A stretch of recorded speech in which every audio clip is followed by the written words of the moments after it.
On a hurry, Lisha was rushing through the forest while being late to arrive to her home. She was worried that Bren, her master, will be so upset with her for coming this late. But at the same time, she was confused. Why would Master Bren want berries at this time of the day, and what's gotten into him? But she also knows that he is a picky eater, so she hopes that the berries she picked for him would come to his liking. On her way to the castle gate, it was already dark, and she was so late she was thinking that her master is going to be infuriated. Luckily, the gate was still open after sundown. This means that she won't have to spend the night outside. While running, Lisha noticed that there are no guards or night watchers around. It was all silent. Suddenly, she hears a crowd of angry people, on of them shouting, "Go search! Whoever finds first shall win a handsome reward." Lisha was worried. She started asking herself, did someone lose something important? Then in fear, Lisha realized that if they spot an untouchable like her, she will be their #1 suspect. Even if she was innocent, they will take their anger on her, saying all the bad things happened because of her lowly upbringing. Even if her master kills and dumps her body somewhere, no one would really care. We are the untouchable, are not people. That what was on her mind. Hiding behind a barrel, she heard the guard shouting, "Search everywhere." After the guards went searching, she started thinking, what should I do? People are going to ask me where I've been even if I get home safely.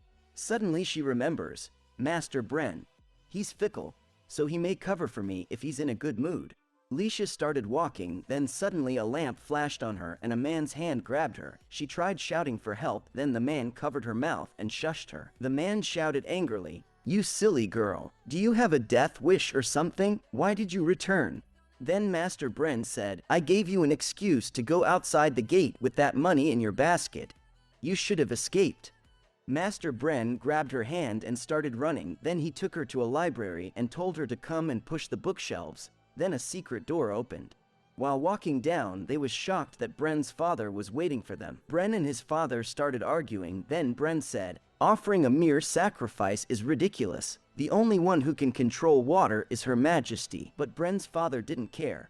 He made 2 men drag Bren and lock him inside his room. Then he took Lisha and told her that she will be the sacrifice to River God. They tied her hands and mouth and put her on the horse's back and took her to the river. Lisha begged them to spare her. Then Bren's father told her, "Why do you think that I kept an untouchable like you under my roof all this time? It's time for repay." One of the men told the father that they never offered an untouchable before and tried to convince him that it might be bad. While they were talking, a huge thunder came from the sky. Everyone became so afraid, they started regretting bringing an untouchable as a sacrifice. Bren's father didn't care. He grabbed Lisha and tried to throw her in the river, then suddenly a sword cut his hand and blood was everywhere. A prince appeared to rescue her right on time. The prince covered Lisha with his coat, then he lifted her in his arms. Everyone was surprised. What's a noble with quirk doing here? They noticed he can manipulate space. This means he is from the highest grade quirk. Everyone started getting worried about what would make him come by himself to a city in the middle of nowhere. The prince fully covered Lisha's face and told her that she doesn't have to see what is about to happen. Then everybody around her started screaming. There was bodies dead everywhere. Blood flooded the place, heads torn apart from their bodies. It was a massacre. The prince said, "They were punished for trying to harm an Aleph." Lisha was confused. What are they getting punished for, and what is an Aleph? Then Lisha's energy started running out and she fainted between the prince's arms. When Sir Manzabel heard that the Prince Helios himself came to this city, he got confused about what the prince is doing in this secluded city. He went as fast as he can to the place where the prince is located. When he arrived, he saw the prince carrying someone in his arms. Prince Helios called Sir Manzabel. Then some heads came rolling on the ground. Sir Manzabel asked, "Who are they?" Then the prince told him, "That's your job to figure out." The prince said that he is returning to the palace and he will explain to the Ministry of Defense that he warp portal here tonight. So Sir Manzabel have nothing to worry about. Then the prince teleported to the palace. Sir Manzabel started shouting, "Call the mayor immediately. Find who this heads belong to right now." He knew what happened is serious since the prince had to deal with it himself. After a while, Lisha woke up and found herself in the bed lying between Prince Helios's arm. She was confused and she started crying. Then the prince started calming her down. He wiped her tears and told her that she used her power excessively. It happens when you first acknowledge your quirk. The prince grabbed her to his chest and said, "Go back to sleep. You need to rest more." She tried to thank him, but he pressed his finger on her mouth and told her not to waste more energy. Then suddenly she fell asleep. Mana started gathering from everywhere around her. The prince was worried because she never used mana before and her body may not be able to contain it. But the prince promised that he is not letting here be stomped or destroyed. In a calm and beautiful place, Lisha was sleeping on the ground. Some fairy-like beings started saying, "Aleph, Aleph is here." They asked her if she could see them now. Lisha thought this must be a dream, but it feels warm and comfortable. She thought this is how afterlife feels like. Then she hears Helios telling her that she is going to be okay. A flashback to her memories started. Just as almost all untouchables were like, her life was meaningless. She didn't know where she came from, and nothing would have changed the fact that she is untouchable as long as she had this black mark on her body. Still, she was one of the lucky ones. An old lady at the market raised her. Lisha was grateful that she took an untouchable like her. The untouchables are not allowed to own land and no one would rent to them. The only types of jobs they could find were so filthy and dangerous that no one would take. One day, Lisha was walking by the old lady's door and she found the lady was dead on the ground and her nephew was searching her, but he only found a bag of silver. She ran to a guard and told him about what she saw, but he kicked her and told her she is a lowly creature and she is not allowed to speak up. Laying in the floor in a very cold weather, she was left, but she was lucky that someone else had pity on her and took her and made her a maid in his house. One day, Lisha was walking and she was thinking about the weird dream she had, where an amazing man rescued her and told her she will be okay. But it was so silly of her. She was thinking who would comfort her like that? Maybe she wanted to live a life like one of those characters in novels. She slapped her face because this wasn't the time for these thoughts. Suddenly, Helios appeared in front of her and told her she is going to be okay again. Lisha woke up and the fairy-like beings told her they are leaving now. Lisha found herself in a luxurious room, dressing a soft silk skirt. Then she found Helios holding her and telling her how long is she going to stay like that. Lisha blushed and started screaming. Then the prince grabbed her and apologized to her. She moved away and started shaking while kneeling on the ground. Then she told him that she is an untouchable and she is not worthy of accompanying someone so noble in bed. Helios grabbed her chin and raised her face. Then Lisha realized that he is the man in her dream and it wasn't a dream after all. Helios told her that her power is stable now and asked her if she remembered anything. She said she only remembers him saving her, but it wasn't what he is referring to. The prince started explaining to her that he needed to take control of the area around her as much as possible in order to stabilize the circuit. That's why he was in such close contact to her. Lisha looked down and said sorry, but then Helios grabbed her hand and told her not to apologize and he doesn't deserve that from her. Then he told her not to kneel before anyone except Her Majesty, so she doesn't need to lower herself much either. After that, the prince kissed her hand and told her she is an Aleph. Lisha was confused, but while they were talking, suddenly her stomach started making some noise and she got embarrassed. Helios forgot that she must be exhausted, but when he noticed, he went out and sent a maid to help Lisha wash up and give her food to eat. Denia the maid treated Lisha so kindly. She gave her slippers to wear, showed her the place around and it was so majestic, made her relax while taking a bath, and she gave her a glass full of chocolate. For the first time, Lisha felt that she is being treated like a normal person and it was okay for her to feel happy finally. In the Empire of Agalia, emperors considered godlike figures. 1,000 years ago, the archdemon of flames ascended, scorched the land and the sky. Ever since then, there was no rain on this land. The first emperor, who was also the first Aleph, she defeated the archdemon and made rain. Up until today, only Alephs can bring rain. There was no transcendent being who could make the land habitable like Alephs did. Therefore, Alephs is synonymous to a demigod, which make the palace a sacred place. Kais, the imperial consort, was looking for the Emperor Athea. The guards told him she is by the fountain in the summer residence garden. There are 4 residences in the royal palace that are named after the 4 seasons: spring, summer, autumn, and winter. Among all those 4 residences, Helios's winter residence is considered the tiniest and quietest, but it's still part of royal palace. And now a strange girl is in there, and Helios held her in his arms and took her inside. So there's nothing usual about that. That made Kais want to know more about what's happening. Kais is the emperor's spouse, and he is the one who gave an heir to the emperor when she reached the age of 45. Kais was sick of trying to please the emperor to get on the good side of her. He was waiting for time where he ends all of this once and for all. He said to himself that when the time comes, he is going to grab the emperor by her hair and pull her to the ground, and have that arrogant Helios under his feet. Kais went to the Emperor Athea, and she was lying on a couch near the fountain. He kissed her hand and started saying words to flatter her, but Athea knew he was doing all of this because he was curious about Helios. She told him it was true that Helios brought a girl to the winter residence, and it's also true that she was the reason he went to the Monospell territory. Kais then tries to tell Athea that this is not what he meant from coming. He is just Helios's father, and Helios is 26 years old and remains unmarried. Then Kais told her how would he not care when he heard that Helios brought a girl to his residence. Suddenly, Athea grabs Kais' chin and kisses him. Then she told him to drop the act, and she knew that the only thing he is worried about is the rain in Monospell territory. There was unexpected rainfall in the Monospell territory. It would have been nothing if Helios didn't make a move. One of the ruling families in that city brought down to the ground. The fact that a prince made a move, the investigation against treason, the girl he brought, and the unexpected rainfall, all of this made Kais think that there must be something. Athea told Kais that she can't really give him an answer about anything. Then Kais told her that if something good is about to happen to the prince, he just wants to be ready and make the necessary arrangement. Athea told him that Helios have been troubling her with his belated nuptials, but he still has a sense of responsibility.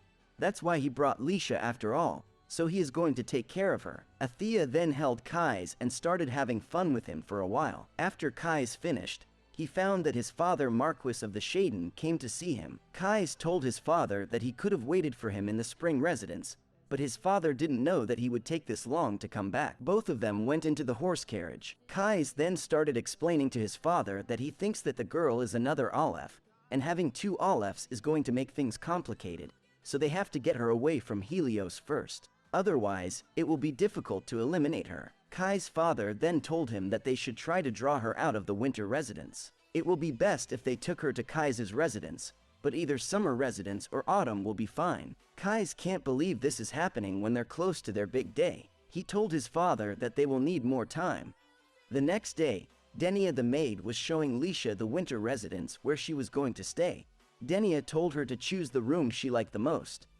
All of them was beautiful, but Lisha chose the blue room because it makes her feel like she is deep in the ocean. After that, Denia took Lisha and made her meet Caleb the chef. He was the one who made the food for Lisha the day before. Lisha started happily saying what she liked about the food, and she was excited to thank him in person. Denia made Lisha take a seat until the chef prepares the food for her. The chef started telling Lisha how he became the chef in this palace.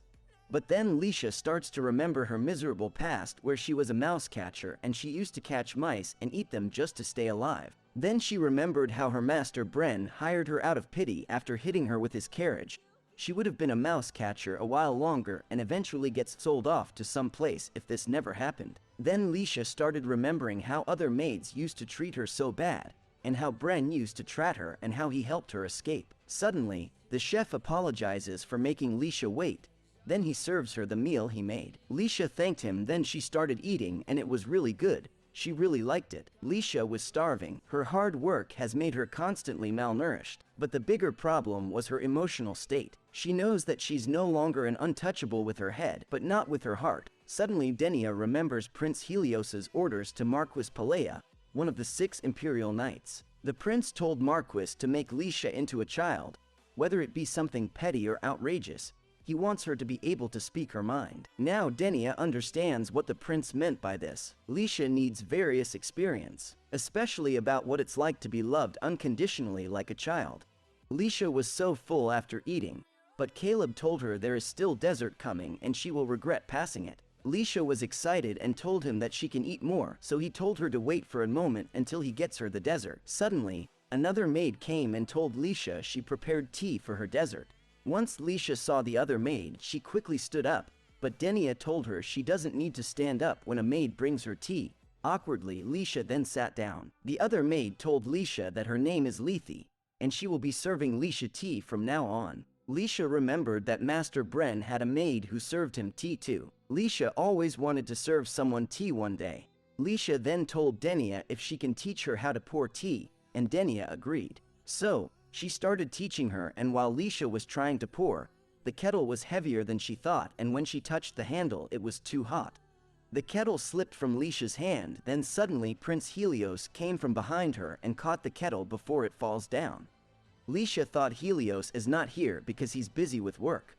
Lisha apologized to him. Then he told her she shouldn't be apologizing. Helios told Denia that pouring tea was supposed to be her job. Lisha thought Denia might get in trouble because of her, so she quickly held Helios's arm and told him that she asked Denia to teach her.